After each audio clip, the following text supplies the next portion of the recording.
Hello students. Today we will have practice of some grammar topics. Let us have a practice. First of all, we will see the use of articles.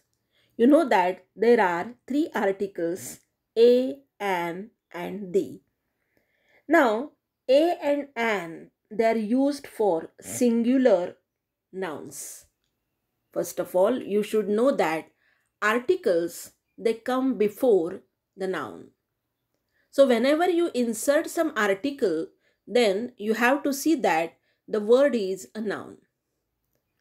A and the हे articles आहेत आणि ते नावाच्या म्हणजे नामाच्या पूर्वी नाउनच्या पूर्वी घातले जातात. ए आणि ॲन हे जे आर्टिकल्स आहेत ते सिंग्युलर नाउन असेल म्हणजे एकवचनी नाम असेल तर त्याच्यापूर्वी घातलं जातं. दी मात्र कधी सिंग्युलर असू शकतं आणि कधी प्लुरल म्हणजे अनेक वचनसुद्धा असू शकतं. ए आणि ॲनच्या संदर्भात जर बोलायचं झालं तर ही आर्टिकल्स आपल्याला जर ए कॉन्झोनंटनी सुरू होणारे जर नाउन असेल म्हणजे व्यंजनाने सुरू होणारं जर नाउन असेल तर त्याच्यापूर्वी आणि ते एकवचनी असेल तर त्याच्यापूर्वी ए घातलं जातं. ॲन जर स्वरांनी सुरू होणार असेल वॉवेल्सने सुरू होणार असेल तर त्याच्यापूर्वी घातलं जातं. आणि द हे जर विशिष्ट असेल पर्टिक्युलर असेल तर त्याच्यापूर्वी घातलं जातं. तर आपण इथे काही जे वाक्य आहेत ती बघूयात आणि त्याच्यापूर्वी काय रूल आहे तेही बघूया. Dash Krishna is dash tributary of dash Godavari. So Krishna and Godavari they are the names of the reverse. आणि रिव्हर्सचं जर नाव असेल तर त्याच्यापूर्वी तुम्हाला द हे आर्टिकल घालायचं असतं. You have to put the article before the name of any river if it is river. जर एखाद्या नदीचं नाव असेल तर त्याच्यापूर्वी तुम्हाला द हे आर्टिकल घातलं पाहिजे. तसंच द हे आर्टिकल तुम्हाला एखादे जर ते स्क्रिप्चर असेल म्हणजे ज्याला आपण धर्मग्रंथ म्हणतो किंवा अतिशय प्रसिद्ध असा ग्रंथ म्हणतो त्याच्यापूर्वी द घालायचं. The Ramayana, the Mahabharata, the Bible, the Koran. So in this way you have to use the. Here, Krishna and Godavari, they are rivers, so you have to put the before them. The Krishna is a tributary because there are so many tributaries, so many rivers, and that's why a tributary of the Godavari. Once again, the Krishna is a tributary of the Godavari. इथे नियम लक्षात राहू द्या की रिव्हर्सचं नाव असेल, जर नदीचं नाव असेल, एखाद्या समुद्राचं नाव असेल किंवा एखाद्या माउंटनचं पर्वताचं नाव असेल तर त्याच्यापूर्वी तुम्हाला द हे आर्टिकल घालायचं आहे. द हिमालया, द सह्याद्री असं ते तिथे तुम्हाला घालावं लागेल. The Atlantic. He saw dash star shooting down towards dash earth. आता there are so many stars आणि एस पासून सुरू होते म्हणजे व्यंजनाने कॉन्झोनंटपासून सुरू होते आणि म्हणून इथं अ येईल. He saw a star shooting down towards the earth, the moon, the sun. हे तुम्हाला घालावं लागेल कारण एकमेव आहे. They are only. So the earth, the moon, the sun. So he saw a star shooting down towards the earth. Dash rich must always help dash poor. Here this is the noun for particular people. The rich. So you have to use the. The rich, the poor, the needy. Okay, so the rich must always help the poor. Being, now there are so many good teachers, so a good teacher. Being a good teacher, He teaches in the best way. Here superlative degree is there, the best, the smallest, the largest. So here superlative is there, and that's why you have to use the. So being a good teacher, he teaches in the best way. Now it was, see here, excellent. So here excellent, that is actually adjective of lunch, but it begins with vowel. So an excellent. It was an excellent lunch. An apple. An excellent. Okay. So it was an excellent lunch. The meal cost him 100 because 100 rupees note is there. So 150 rupees. Now I want, see here, NOC. So here the word begins with N. So a vowel is there. So I want an NOC, an MBA, an MA, an MSc. Okay. So I want an NOC for the old plot, because particular plot is there. The old plot of land I want to buy. So in this way, you have to learn where to use a, where to use an, and where to use the. जर व्यंजनाने आणि एकवचनी नाम असेल, व्यंजनाने सुरू होणारं म्हणजे क ख ग घ अशा व्यंजनाने सुरू होणारं नाम असेल आणि ते जर एकवचनी असेल तर त्याच्यापूर्वी अ घालायचे. त्यानंतर जर ॲन घालायचं असेल तर ते नाऊन हे वॉवेलनी सुरू झालं पाहिजे. म्हणजे अ आ इ ई हे जे आपण वॉवेल्स म्हणतो त्याच्याने सुरू, त्याचा उच्चार तसा झाला पाहिजे. तर तुम्हाला आता फॉर एक्झाम्पल इथं एन पासून म्हणजे दिसताना अक्षर एन दिसतंय, पण त्याचा उच्चार एन होतोय म्हणजे एनी होतोय आणि म्हणून NOC असं तिथं आलेलं आहे. So you have to remember all this things. The कुठे घालायचं, वन अँड ओनली असेल किंवा रिव्हर्स असतील, माउंटन्स असतील, ज्याला ओशियन म्हणतो आपण, समुद्र म्हणतो, त्यांचं नाव असेल त्याच्यापूर्वी द घालायचं आहे. द स्क्रिप्चर्स असतील तर त्याच्यापूर्वी द घालायचं आहे. इन्स्ट्रुमेंट्स असेल द तबला, द हार्मोनियम, हे तुम्हाला लक्षात ठेवायचं आहे. So in this way it was about articles. Prepositions. So prepositions, they give meaning to the sentence. So here are some examples of prepositions. Most children remain dash school dash the ages of 6 and 16. There are two options, in and between and into and in. So most children remain in the school, in school. Okay, most children remain in school.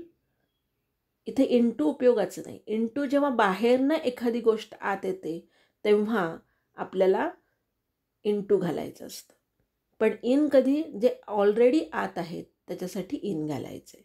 So most children remain in school. आता the ages of 6 and 16, इथे 6 and 16 हे दोन गोष्टी आहेत आणि त्याच्यामध्ये comparison आहे आणि त्यामुळे इथं बिटवीन घालायचं आहे आपल्याला. दोन गोष्टी असतील आणि कंपॅरिझन असेल तर आपल्याला काय घालायचं आहे, बिटवीन घालायचं आहे.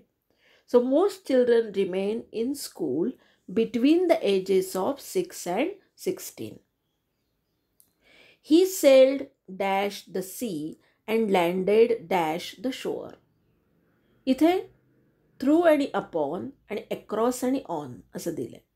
ही सेल्ड अक्रॉस द सी. जेव्हा एखादा समुद्र ओलांडून जायचं आहे म्हणजे from one edge to another edge, So across the sea and landed on the shore. समुद्र किनारा, shore म्हणजे. So he sailed across the sea and landed on the shore. म्हणजे एखाद्या रिव्हर तुम्हाला क्रॉस करायची असेल तर अक्रॉस असं वापरायचं आहे. समुद्र क्रॉस करायचं तर तुम्हाला अक्रॉस वापरावं लागेल. We completed the work dash 30 minutes and then left dash the station. इथं दोन ऑप्शन्स आहेत, in and to आणि within and for. So we completed the work within 30 minutes. 30 मिनिटात असं म्हणायचं आपल्याला. So within 30 minutes and then left for the station. The main drawback dash the area is its distance dash the railway station. दोन options आहेत, off from आणि into. So the main drawback of the area, त्या एरियाचा drawback.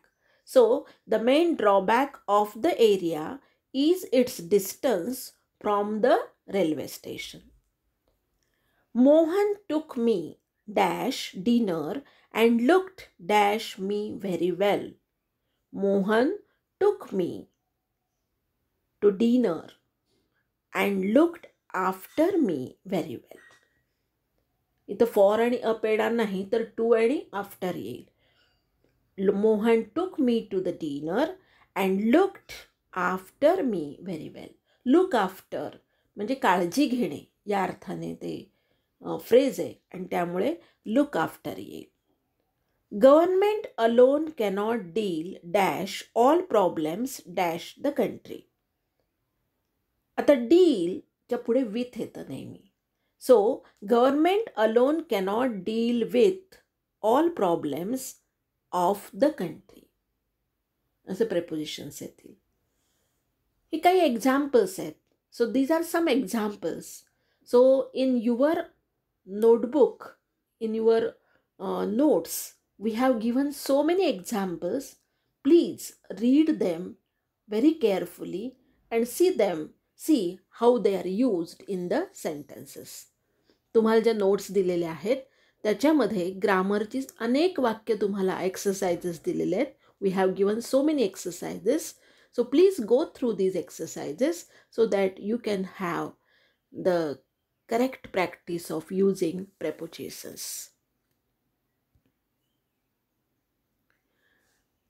Now in tense, what will be there? Identify the tense in the following sentence.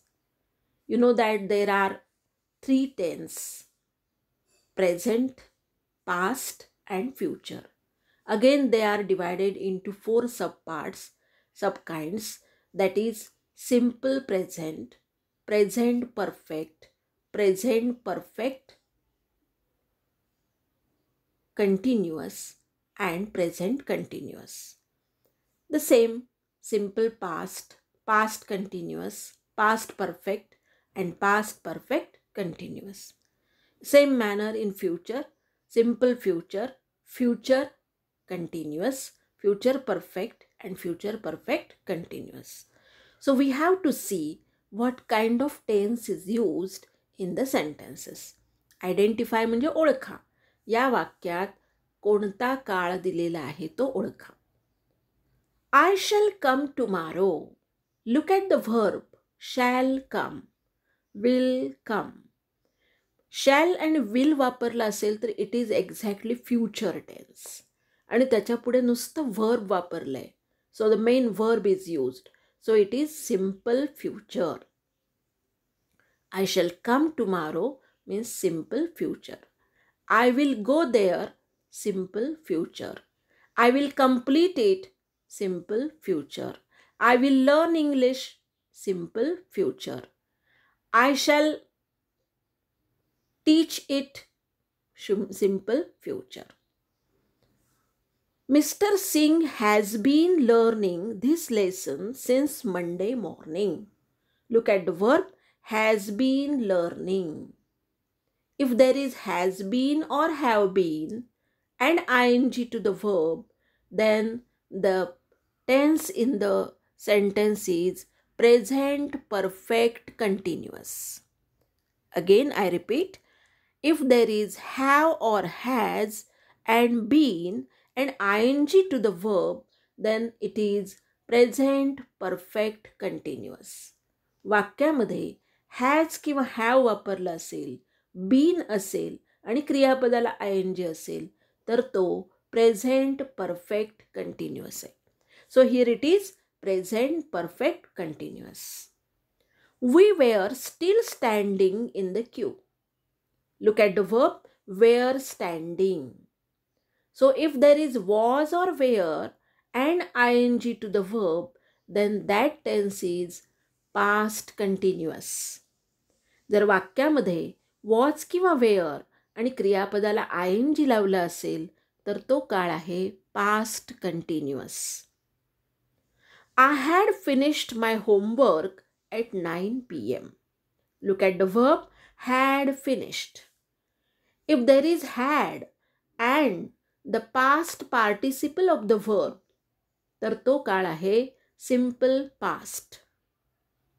वाक्यामध्ये had वापरला असेल आणि क्रियापदाचं तिसरं रूप वापरलं असेल तर तो काळ आहे past perfect. I had completed the work. I had finished the work. Or I had seen that movie. Or I had gone to the temple. हे सगळे काय झाले past perfect. So I had finished my homework at 9 p.m. It is past perfect. My mother has prepared tea. Look at the verb has prepared.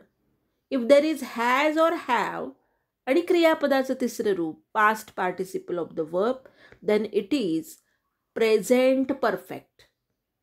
has किंवा have वापरला असेल आणि क्रियापदाचं तिसरं रूप वापरलं असेल तर तो present perfect असेल. So my mother has prepared tea. This is present perfect. I will be there in few minutes. See here, will be or shall be असं नुसतं वापरलं असेल मेन व्हर्ब म्हणून तर तो सिम्पल फ्युचर आहे. पुन्हा एकदा विल बी किंवा शॅल बी हे नुसतं वापरलं असेल मेन व्हर्ब म्हणून, दुसरं कुठलंही क्रियापद त्यात नसेल तर तो आहे simple future. Did you visit that place yesterday. आता असं काही नाही की काळ ओळखण्यासाठी वाक्य हे नेहमी ॲसर्टिव्ह पाहिजे, साधं पाहिजे असं काही नाही, ते प्रश्नार्थक पण असू शकतं. So did you visit that place yesterday. आता इथं डिड आहे म्हणजे हा सिम्पल पास्ट टेन्स आहे. Do not stop your efforts. इथे डू आहे म्हणजे हा सिम्पल प्रेझेंट आहे. The teacher saw the students making noise. बघा saw. This is simple past. He is a famous personality. इथं is हे मेन क्रियापद वापरलं आहे. So it is simple present. He is a teacher. He is a doctor. He is in the class. He is a student. असं जर काही असेल, नुसतं is वापरलं असेल किंवा आर वापरला असेल तर आपल्याला तो सिम्पल प्रेझेंट आहे असं सांगता आलं पाहिजे. So in this way you must have practice of identifying the tense. तर तुमच्या नोट्समध्ये जे अजून एक्सरसाइजेस दिलेले आहेत ग्रामरच्या सेक्शनमध्ये त्याच्यामध्ये टेन्स आयडेंटिफाय करा तर तुम्हाला जास्तीत जास्त त्याची प्रॅक्टिस होऊ शकेल. Now active and passive voice. इथं टेबल दिलेलं आहे. The table is also given there in the notes. So present tense. S means subject, V means verb, O means object and P P means past participle of the verb. So suppose the sentence is in simple present tense. आता simple present टेन्समध्ये वाक्य असतं म्हणजे कसं असतं तर it is SVC. That is, she writes a letter. C means here, sorry, SVO पाहिजे. So she writes a letter. O means object. So writes a letter. So a letter is written by her. म्हणजे object पहिल्यांदा येईल a letter, त्यानंतर क्रियापदाचं तिसरं रूप आणि bye, आणि त्यानंतर जो कर्ता असेल त्याचं रूप येईल. इथं शीचं काय होईल, हर होईल. So these changes you must notice. समजा कर्ता शी असेल तर बाय हर येईल, ही असेल तर बाय हिम येईल, आय असेल तर बाय मी होईल, वी असेल तर बाय अस होईल. ओके. त्यानंतर यू असेल, यू तसंच राहील. तर हे सगळं तुम्ही चेंजेस लक्षात घेतले पाहिजेत. आणि मुख्य म्हणजे तुमचं क्रियापदाकडे लक्ष पाहिजे. Is written, are written. Letters असले असते, अनेक वचन असलं असतं तर आर रिटन आलं असतं. एक वचन आहे, एकच लेटर आहे, अ लेटर आहे, आणि त्यामुळे इज आलेलं आहे. So this was about simple present tense. Present continuous tense असेल तर काय होईल? प्रेझेंट कंटिन्युअस टेन्समध्ये काय असतं? एम इज आर यापैकी काहीतरी असतं आणि क्रियापदाचं तिसरं हे क्रियापदाला आय एन जी लागतं. So she is writing a letter. आपण काय बघितलं मगाशी? She writes a letter. Now she is writing a letter. So she is writing what? A letter. So a letter is being written by her.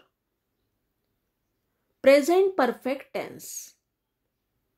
She has written letters.